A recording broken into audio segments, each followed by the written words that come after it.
Alright guys, welcome back to another video. Today we're going to be talking about Mike Mentzer and his style of training. So I've been recently adopting his sort of training, which is high intensity, low volume, and it goes against kind of the norm of what has been implemented by practically every bodybuilder for the last 30-40 years. And it's a big thing, it's a big misconception from what I've found and from all the studies I've looked at, all the research I've done. Lots of people think that it is more is better, volume, and you get so many people like professional bodybuilders that are just focusing on the amount of volume that they're doing. They're doing 4 or 5 sets and completely overtraining. They're training 5-6 days a week. And I understand that a lot of these professionals, they're on performance enhancing drugs, so PEDs, which allows them to recover quicker so they can train more, but still they're overtraining to the degree where it's just detrimental to their performance and how it works for them. So another thing is with Mike Mentzer's training, it's focusing on doing 1 to 2 sets tops for every exercise you do and working out for around half an hour to 45 minutes a few times a week. And this is the thing, Mike Mentzer, he was the first person ever to achieve a perfect score in the Mr. Olympia.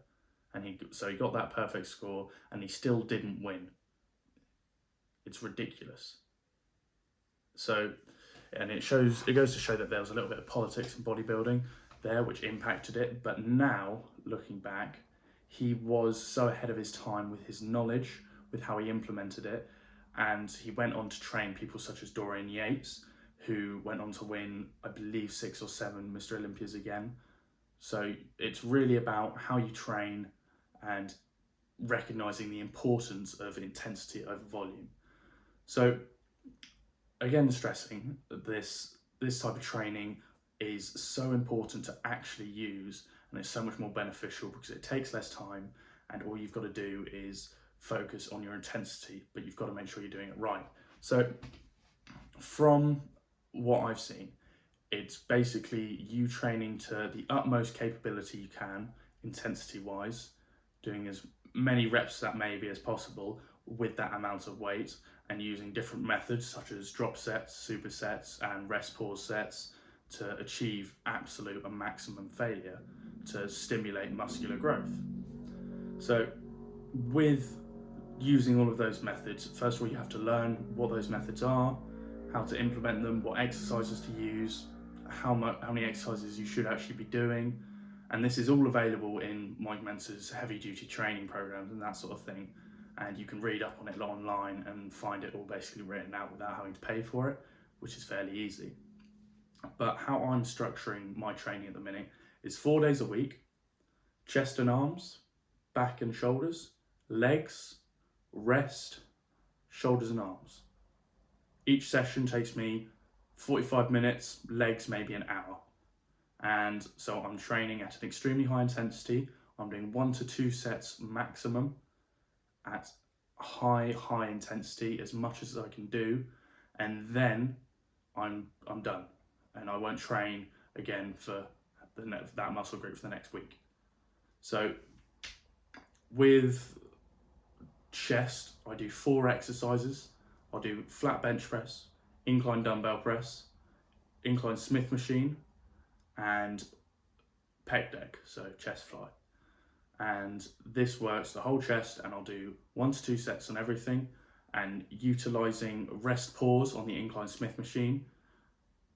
Other than that, I don't do any other supersets or something like that. I just train to the utmost intensity. I'll go as heavy as I can for a rep range of 6 to 8 reps, maybe 6 to 10, depending on what exercise it is. So it's focusing on intensity and output. And you're not restricting yourself to certain rep ranges. And the aim is to lift as heavy a weight for as many reps as possible, but you should be aiming for 6 to 8 reps, say. So you should be working as heavy as you can to achieve a minimum of 6 reps and a maximum of 8 reps. So if you can go over 8 reps, you need to up the weight and then go again. And that's how you train to failure.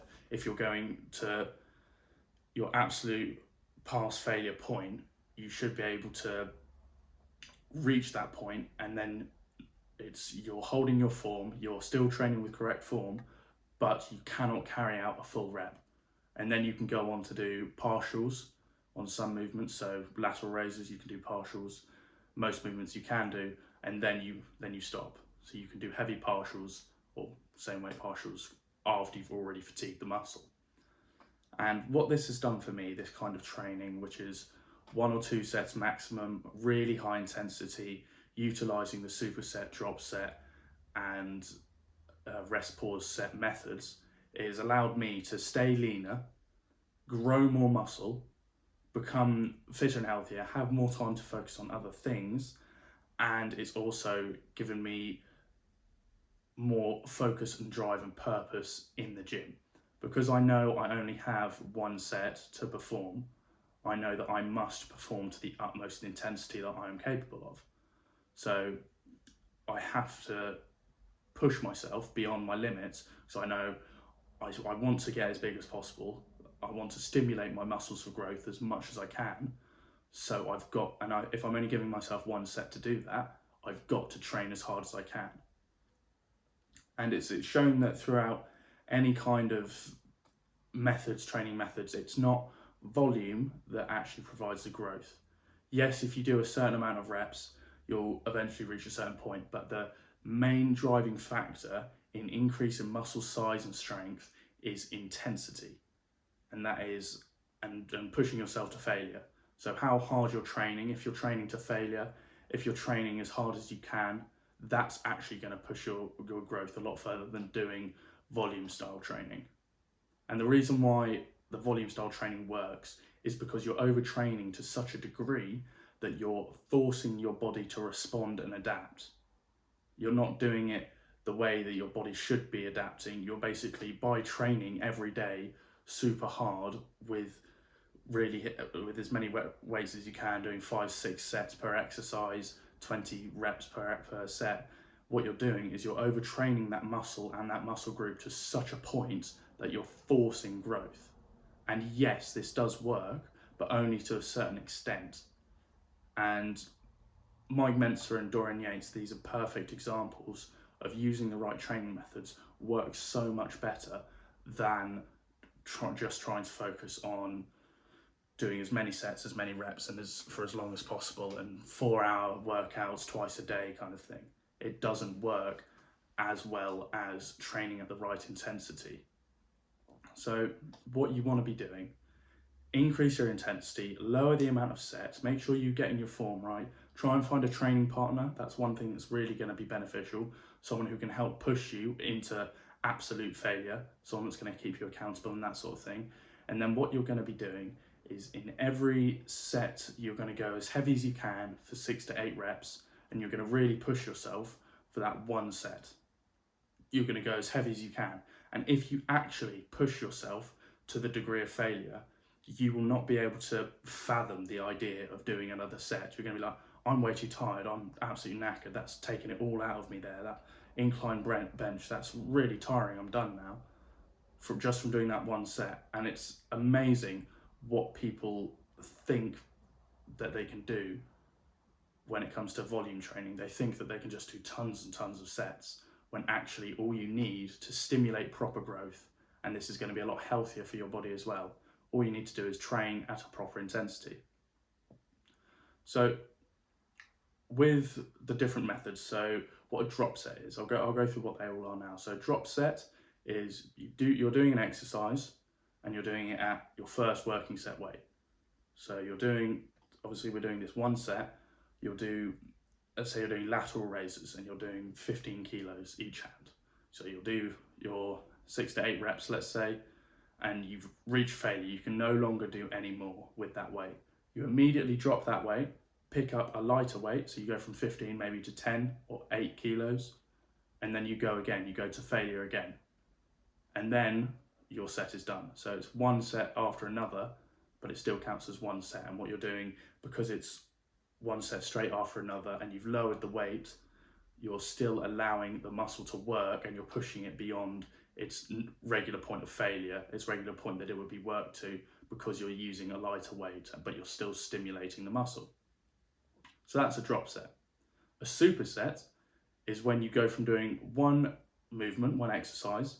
So let's say you're doing incline dumbbell press, you do your 6 to 8 reps, then you change exercise and you go into flat dumbbell flies, let's say.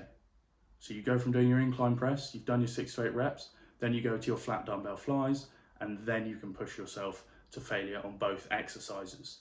And this allows for the muscle to be stimulated even more by doing different kinds of movements. So an incline press is going to activate and stimulate the muscle differently to how a fly movement will. So that is a superset. And then you've got a rest pause set. This is something Mike Mentzer, I believe, this is something that he coined and created, and it's the rest pause, which means training at your maximum intensity for like a 1 rep, and then taking 5, 10, 20 seconds, doing another rep, and then 5, 10, 20 seconds again, doing another rep, and doing these 1 reps 3, 5, 6 times, but you've got 10, 20 seconds in between each rep.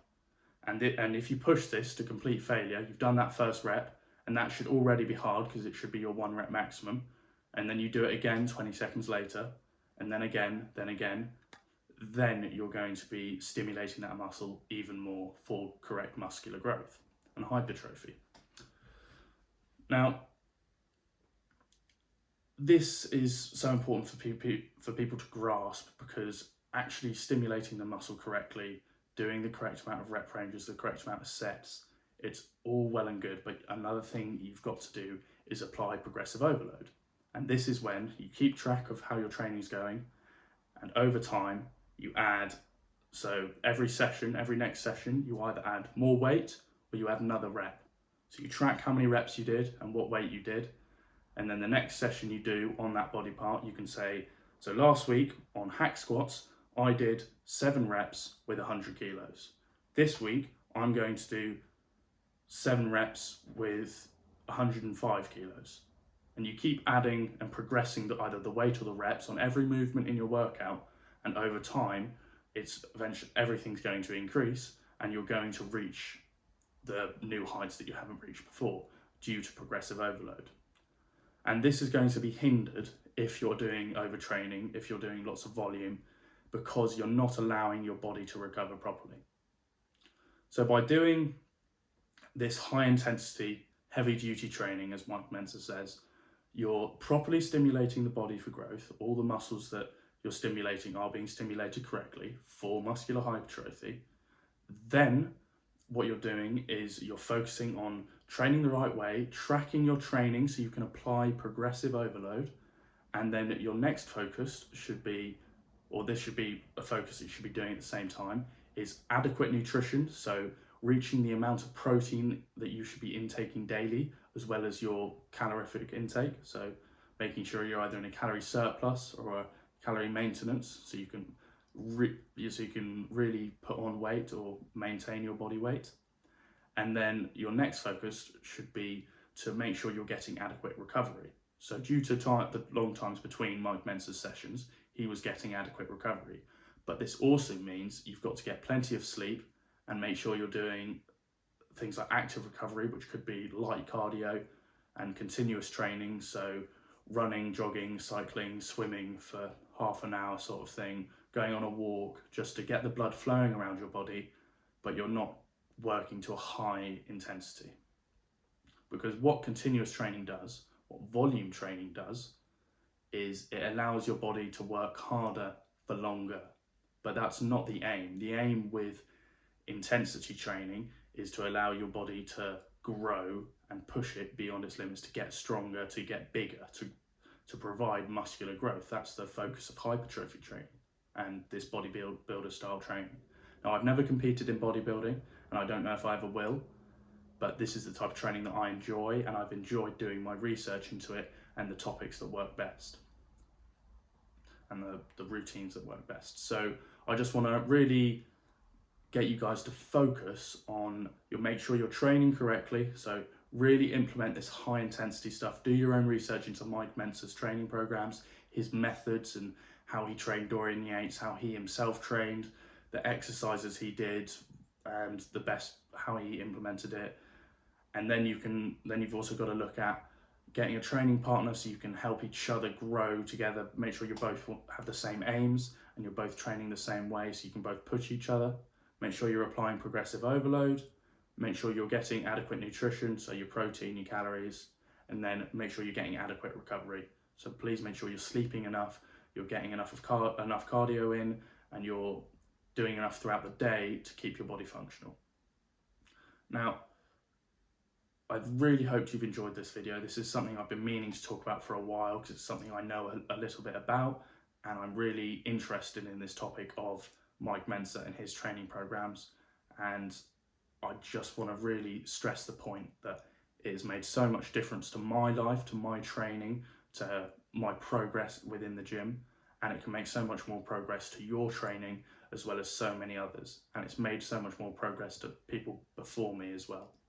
And I really look forward to seeing everyone make progress by using these methods of training, because as Mike Mentzer has now passed away, we kind of need to carry on his legacy of this type of training, as he was the one who first brought it into the spotlight. Thank you for watching, guys, and I'll see you in the next video.